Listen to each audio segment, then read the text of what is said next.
अरिहंत परमात्मा श्री सिमंदर स्वामी भगवान के श्री चरणों में अनंत अनंत आस्था के साथ अनंत अनंत वंदन, अनंत नमन। श्री उत्तराध्ययन सूत्र के परम उद्गाता सिद्ध परमात्मा प्रभु महावीर स्वामी के श्री चरणों में अनंत अनंत आस्था के साथ अनंत अनंत वंदन, अनंत नमन। आत्मज्ञानी सद्गुरुदेव परमात्मा स्वरूप परम पूज्य युग प्रधान आचार्य भगवंत के श्री चरणों में अनंत अनंत आस्था के साथ अनंत अनंत वंदन, अनंत नमन। परम उपकारी जिन शासन देव, जिन शासन माता को नमन। अत्र विराजित परम श्रद्धेय युवाचार्य श्री जी एवं मंत्री जी महाराज के श्री चरणों में वंदन नमन करने के पश्चात सहयोगी आत्मप्रिय मधुर वक्ता श्री शमित मुनि जी, हितमित भाषी श्री हितेंद्र ऋषि जी, भाग्यशालियों, श्री उत्तराध्ययन सूत्र वांचना 21 दिवसीय अनुष्ठान का यह आज 9वां दिवस। आप सभी परमात्मा की अंतिम देशना यहाँ पर श्रवण कर रहे हैं। देशना की कुछ बातें करूं उससे पूर्व कल के विवेचन में आप सबने श्रवण किया था, क्या सुना था कल? कापिलीय अध्ययन। क्या सुना था? जहाँ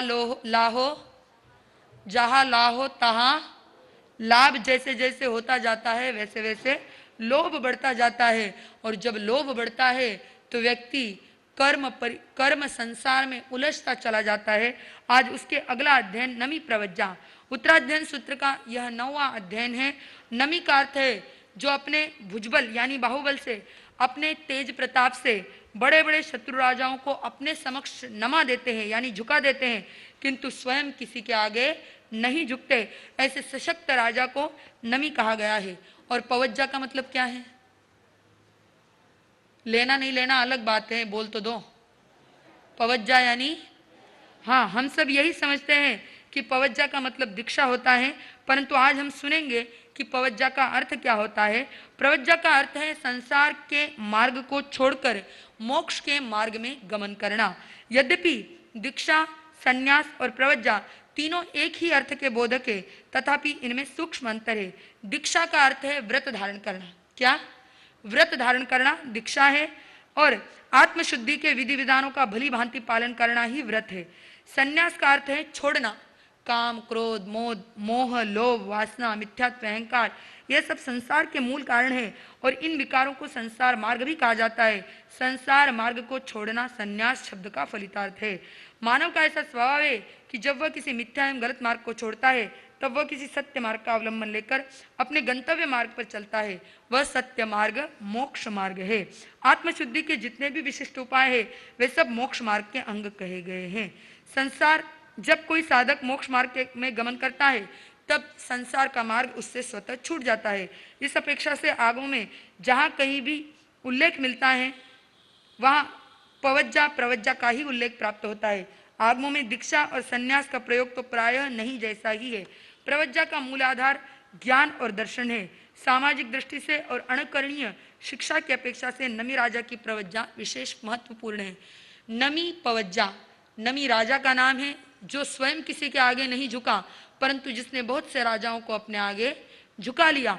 और पवज्जा यानी प्रवज्जा, नमी की प्रवज्जा का वर्णन इस अध्ययन में है। क्या घटना घटती है, आइए कथानक जानते हैं। भारतवर्ष के अंतर्गत अवंती जनपद में सुदर्शन नामक नगर में मणिरथ नाम का राजा राज्य करता था। वह किसी समय अपने छोटे भाई की पत्नी पर आसक्त हो गया जिसका नाम था मदन रेखा। आपने ये कहानी अनेक बार सुनी होगी। मदन रेखा का चारित्र भी सुना होगा। मदन रेखा नित्य ही दानशील, तप और पवित्र भावनाओं के द्वारा धर्म की आराधना करती हुई दुष्ट प्रवृत्तियों से सदैव अपने को सुरक्षित रखती थी। राजा मणिरथ ने मदन रेखा को अपने प्रेम जाल में फंसाने के लिए अनेक उपाय किए। उसे राजसत्ता एवं ऐश्वर्य का प्रलोभन दिया, किंतु मदन रेखा प्रलोभनों में फंसने वाली नहीं थी। वह इस मायाजाल को भलीभांति समझ रही थी। उसने मणिरथ के दूत द्वारा भेजे हुए बहुमूल्य उपहार विषतुल्य समझकर वापस भेज दिए। राजा मणिरथ अपनी कामना को सफल न होती देखकर अत्यंत अधीर हो उठा। अन्य किसी महोत्सव के दिन राजा मणिरथ का छोटा भाई युगबाहु अपनी प्रियतमा पत्नी मदन रेखा के साथ राजकीय उद्यान में क्रीड़ा करने गया और उसे वहीं पर शाम हो गई। परिणाम स्वरूप उसने वहीं पर शयन किया, वहीं पर वो सो गया। राजा मणिरथ को पता चला कि युगबाहु अपनी प्रियतमा मदन रेखा के साथ उद्यान में ही शयन कर रहा है। अवसर देखकर नंगी तलवार लेकर घोड़े पर सवार होकर वो उस उद्यान में पहुंच गया और युगबाहु से पानी मांगा। पानी देने के लिए झुके हुए युगबाहु पर उसने तलवार से बलपूर्वक प्रहार किया और उसे आहत कर अपयश के भय से भयभीत होकर अंधेरे में भागकर निकला। कहते हैं वासना क्या क्या नहीं करवाती। राजा मणिरथ के भीतर में वासना ने जन्म ले लिया था। मदन रेखा के प्रति वो आसक्त हो गया और वह उस मदन रेखा को पाने के लिए अपने भाई को मारने तक के लिए तैयार हो गया। उसने वार कर दिया और कोई मुझे देख ना ले ऐसा समझ करके फटाफट पीछे हटा, घोड़े की सवारी की और वापस जिस दिशा से आया था उस दिशा की तरफ भाग निकला। वह मन में यह समझ रहा था कि अब मदन रेखा जो है निराधार और असहाय हो गई है, मेरा काम अब बनने में विलंब नहीं है, वह लाचारी से मुझे पति के रूप में अवश्य स्वीकार करेगी। तभी उसके घोड़े का पैर एक भयंकर महाकाल काले नाग पर पड़ा। काले नाग ने उछलकर राजा की छाती पर डंक मारा जिससे मणिरथ की वहीं पर मृत्यु हो गई और वह 5वें नरक में कर्मफल भोगने के लिए जा पहुंचा। दूसरी ओर मदन रेखा ने अपने पति को प्राणांत कष्ट भोगते हुए देखा और उसकी मृत्यु को निकट जाना तो उसने पति को प्रेरणा दी कि हे पतिदेव, आर्त ध्यान रौद्र ध्यान त्यागो, धर्म ध्यान में आओ और 4 प्रकार के आहार का त्याग करवाया, 18 प्रकार के पापों का त्याग कराया, जीवन भर के लिए क्रोध और वैर को शांत करने का उपदेश दिया, मन को अरिहंते शरणम पवज्जामि आदि 4 शरणों की ओर केंद्रित किया। संलेखना के साथ युगबाहु मृत्यु को प्राप्त होकर 5वें ब्रह्म देवलोक में उच्च देव बना। उधर राजा मणिरथ तो नरक में चला गया है और इधर युगबाहु देवलोक में उत्पन्न हो गया। मदन रेखा उस समय में गर्भवती थी। वह अपने सतीत्व की रक्षा के निमित्त राजमहल के सुखों को छोड़कर एकाकी वन में चली गई। उसे अपना सतीत्व प्रिय था। सतीत्व की रक्षा के लिए राजमहल के सुख छोड़े और वो चली गई वन में। उसी वन में एक दिन उसने सुंदर पुत्र रत्न को जन्म दिया। उसके हाथ में अपने पति की नामांकित अंगूठी पहनाकर किसी वस्त्र की झोली में उसे वृक्ष की डाली से लटकाकर अपने शरीर की शुद्धि के लिए वे जलाशय की ओर गई। वहां पर एक जलहस्ती ने उसे अपनी सूंड में आकाश में उछाल दिया। इधर वो अपना शरीर की शुद्धि करने के लिए गई है और उधर हाथी ने सूंड में मदन रेखा को पकड़ा और उछाल दिया। उसी समय में मणिप्रभ नाम का एक विद्याधर विमान में आकाश मार्ग से जा रहा था। उसने करुणावश मदन रेखा को आकाश में ही पकड़ लिया और अपने विमान में बैठाकर वापस जाने लगा, क्योंकि वह भी मदन रेखा के रूप पर आसक्त हो गया था। मदन रेखा उसके मनोगत भावों को समझ गई और चतुराई से पूछने लगी, आप आगे कहाँ जा रहे थे और पीछे क्यों लौट पड़े? तब विद्याधर बोला, मेरे पिताजी साधु बने हुए हैं, वह 4 ज्ञान के धारक है, अतः मैं उनके दर्शनार्थ जा रहा था। मार्ग में तुम्हारे रूप और यौवन को देखा, मेरा मन पहले तुम्हें अपने महल को ले जाने के लिए कर रहा है, अतः मैं तुम्हें अपने महल में ले जाऊंगा, बाद में मुनिराज के दर्शन करूंगा।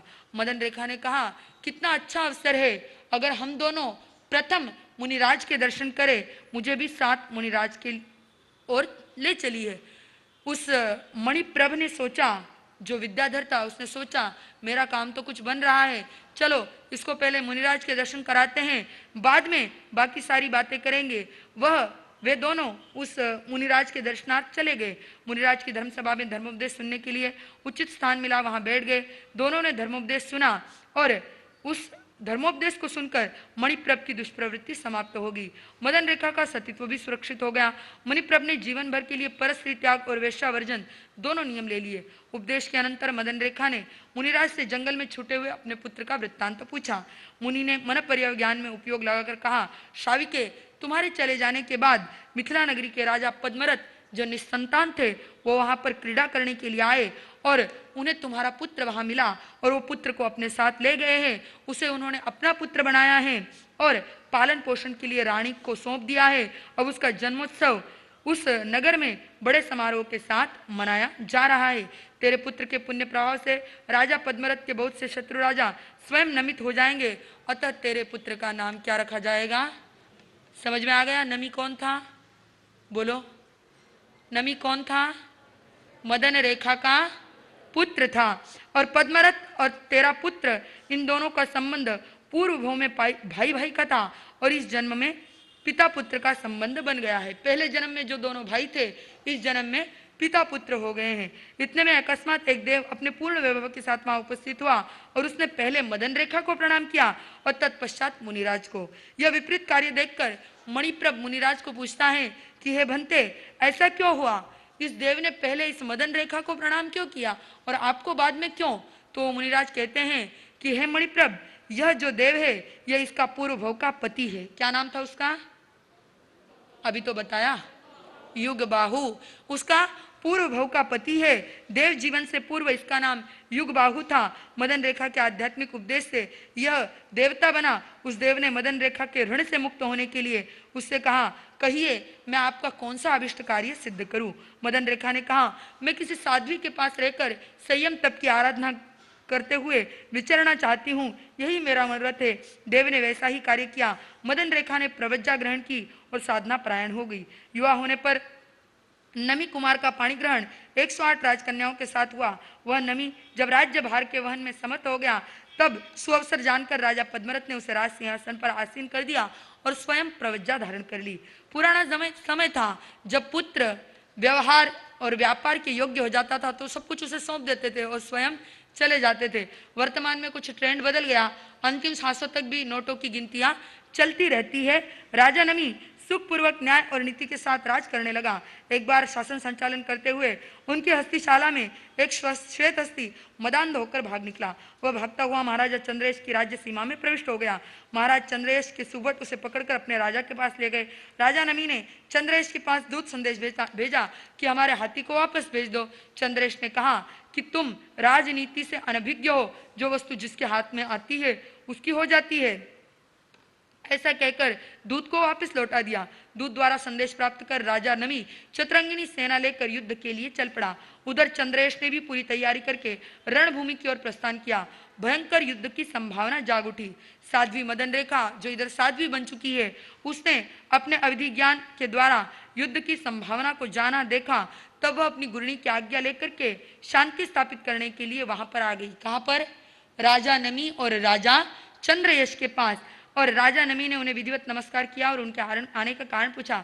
साध्वी ने अपने जीवन के पहले भाग में घटा सारा वृत्तांत कह सुनाया और बताया कि चंद्रयश कोई और नहीं, तुम्हारा बड़ा भाई है और भाई भाई के साथ कभी युद्ध नहीं करता।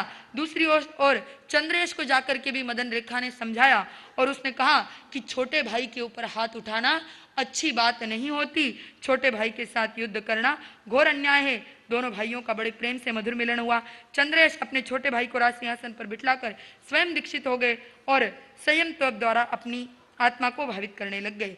एक बार राजा नमी के शरीर में भयंकर दाह ज्वर उत्पन्न हो गया। वैद्यों से वह रोग शांत नहीं हो सका। अंत में वैद्यों ने कहा कि 52 गोशिष्ठ चंदन के लेप से यह रोग शांत हो जाएगा।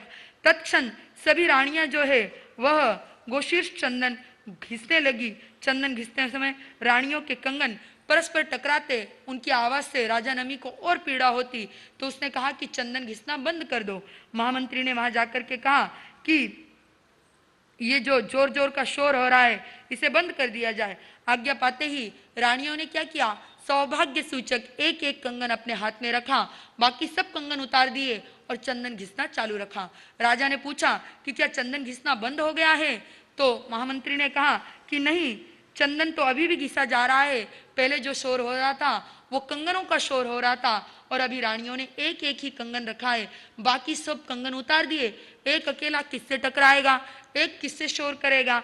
जब इतनी बात उसने कही तो राजा इतनी सी बात से क्या हो गया, प्रतिबोधित हो गया, प्रबुद्ध हो गया और वह अपने भीतर में यह सोचने लग गया कि सुख अकेलेपन में है, जहां दो है वहां दुख है। वह मन ही मन विरक्ति के भाव में आगे बढ़ा। उसने प्रवर्जित होने का दृढ़ संकल्प कर लिया। इस संकल्प शुद्धि की अवस्था को पाकर राजा को नींद लग गई और जब वह प्रातःकाल उठा तो उसने नींद में एक स्वप्न देखा। स्वप्न में 7वें देवलोक का दृश्य देखा, जहाँ उसने पूर्व भाव में दिव्य सुखों की अनुभूति की थी। निद्रा से मुक्त होकर स्वप्न में देखे हुए दिव्य दृश्य पर चिंतन मनन करते हुए राजा नमी को जाति स्मरण ज्ञान हुआ और उन्होंने अपने ज्येष्ठ पुत्र को राज सिंहासन पर आसीन कर दिया और स्वयं दीक्षा ग्रहण कर ली। अकस्मात ही नमी को राज्य छोड़कर प्रवजित होते देख उसकी परीक्षा के लिए इंद्र स्वयं ब्राह्मण का रूप धारण करके आया और नमी को लुभाने के लिए अनेक प्रयत्न किए और सांसारिक कर्तव्यों का बोध भी दिया, किंतु नमी ने आध्यात्मिकता की गहराइयों से बोलते हुए संसार की असारता का ऐसा चित्रण किया कि देवराज इंद्र स्वयं नतमस्तक हो गए। क्या कहा? आया है अकेला तू जाए अकेला, ये जग सारा ही झूठा झमेला। राज महल और राज रानियां है, राज महल राज रानियां है, सब सुख होते हुए परेशानियां है, सब सुख आत्मरमण हो तो हो,